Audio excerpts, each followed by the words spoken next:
Can multiple religions be true? Does free will justify suffering? And why believe in Jesus without proof? This intense exchange put Cliff in the spotlight. Where do you stand? Drop your thoughts in the comments. Now let's dive in. Why can't there be multiple gods that we can believe in? And why can't there be multiple ways into heaven? Good. There can be.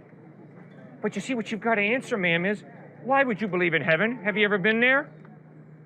Neither have I. So in light of the fact you've never seen heaven, why would you as a thinking human being believe there's a heaven?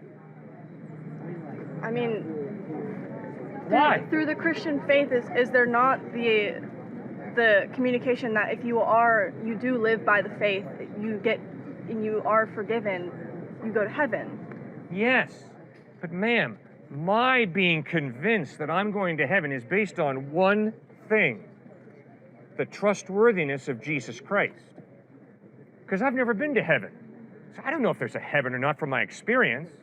And I can promise you, Austin is not heaven. Okay? It's a very nice place, but it's not heaven. Right. Okay? So you see, ma'am, when it comes to heaven, you're going to have to trust somebody the same way I'm going to have to trust somebody. And the question is, why do you trust whoever it is you trust? So because Muhammad contradicts Jesus, and because Jesus contradicts the avatars of Hinduism, and because the avatars of Hinduism contradict Siddhartha Gautama Buddha, and because they all contradict Baha'i faith,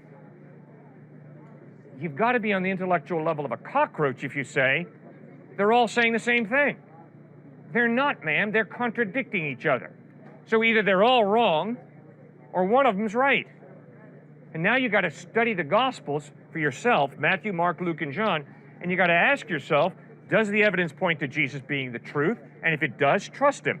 But if the evidence is that Christ is a liar, you'd be a fool to trust him.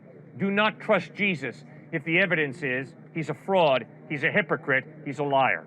Don't trust him.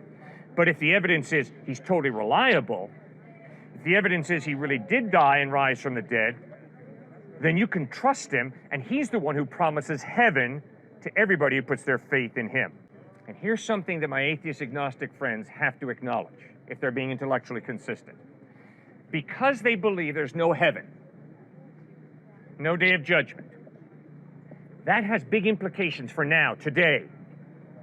And the implication is what you and I do with our lives is ultimately meaningless. Why?